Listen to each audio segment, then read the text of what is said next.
अब जब Panama papers आए और उसके बाद 2011 का हम बयान देखते हैं मरियम सफदर साहब का, जी मेरी लंदन तो क्या पाकिस्तान में भी नहीं किसी को क्या पता था कि जी 2016 में पनामा पेपर्स निकल आएंगे। तो जिस वक्त नायक मूवी बनाएगी किसी को नहीं पता था कि शायद भारत में या पाकिस्तान में कोई इस तरह के डायलॉग्स तकरीबन मिलते जुलते बोले जाएंगे। और 2001 की ये मूवी है। अमरीश पुरी साहब का लतीफ़ खोसा साहब ने जिक्र किया, तो सरदार लतीफ़ खोसा साहब की ख्वाहिश पे ही हमारे प्रोड्यूसर अली उस्मान साहब ने कुछ माल इकट्ठा किया आपके लिए, आइए देखते हैं। सर मत झुकाइए, ये आपके लिए नहीं है, आम्बेडकर की मूर्ति के लिए। कैसे चीफ सेक्रेटरी हो तुम, पहले बताना था ना।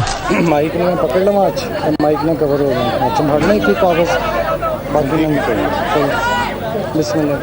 आज महाराष्ट्र के हर घर में कलर टीवी और हर गांव में डिश एंटेना है। नई नई बस्तियों में बिजली जा रही है। उंगली उठाने वाले उंगली उठाते ही रहेंगे। जो तनकीद करते हैं उनका काम सिर्फ तनकीद करना, उनको गालिबन कुछ और करना नहीं आता।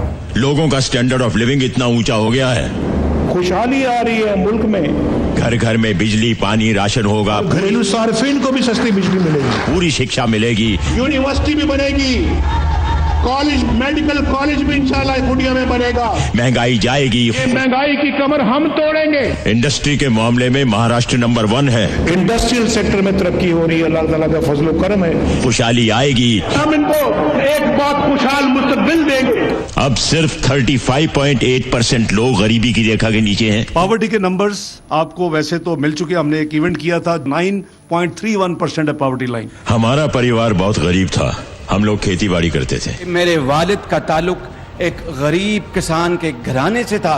तुम्हें जानना है मेरी प्रॉपर्टी के बारे में तो जाओ कोर्ट में केस करो, वहां अगर बताऊंगा कि मेरे पास क्या है। हमें कहते हो कि जनाब अपने असासे डिक्लेयर करो, असासे तो अल्लाह के फजल करम से हमने कुर्बान किए पाकिस्तान के लिए। इस इंटरव्यू को सनसनीखेज बनाकर नाम कमाने के लिए बेबुनियादी बातें कर रहे हो तुम। इल्जामात लगाने मैं समझता हूँ जेब नहीं देता किसी भी चैनल को। जनता को मेरे खिलाफ भड़काने की साजिश है ये। यहाँ तो ये सब लोग टांगे खींचने वाले बैठे हुए हैं। एनेक्स्चर ABCD करके 18 सेक्शन है। मेरे तमाम असासों और वसाइल की सारी दस्तावेजात पहले ही मुतल्लका इदारों बशमूल सुप्रीम कोर्ट के पास मौजूद है। आग में हाथ डालोगे जल जाओगे। जो हमें चबाने की कोशिश करेगा उसके दांत टूट जाएंगे, हम लोहे के चने हैं। आज तक एक बार भी CM के ऑफिस में आए हो? वहाँ की चौखट पार की है तुमने? सबको आप लेके आओ, इस्लामाबाद भी लेके आओ, इनको वजीर आजम हाउस दिखाएं। जानते हो कितना कुछ झेलता हूँ मैं? जो CM की कुर्सी पर बैठता है ना वही जानता है। मुझे कई लोग पूछते थे, जनाब नवाज शरीफ साहब आप वजीर आजम जब से बने आप इतने परेशान क्यों हैं? आकर देखो कि दिन में कितने लोग मिलने के लिए आते हैं, रोते हैं, सवाल पूछते हैं, धन्यवाद करते हैं, पैर छूते हैं, मालाएं पहनाते हैं, गालियां देते हैं। आप क्यों नहीं हंसते खेलते मुस्कुराते?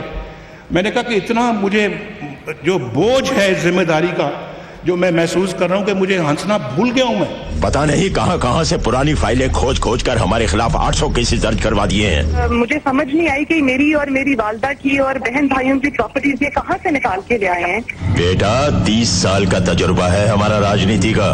7 भाइयों ने मेहनत मजदूरों की तरह 30 की दहाई से सफर शुरू किया और केस फाइल करो, तहकीकात करो, इंक्वायरी कमीशन बैठाओ। आज मैंने एक आला सतही अदालती कमीशन कायम करने का फैसला किया है। अगर साबित हो जाए तो मुझे फांसी पर लटका दो, मैंने तुम्हें रोका है क्या? कमीशन की तहकीकात के नतीजे में मुझ पर कोई इल्जाम साबित हुआ तो मैं एक लम्हे की ताखीर के बगैर घर चला जाऊंगा। आपके खिलाफ आवाज उठाइए, उसका कुछ तो करना चाहिए ना। आज मैं इन सबका पोस्टमार्टम करके जाऊंगा, खुदा की कसम।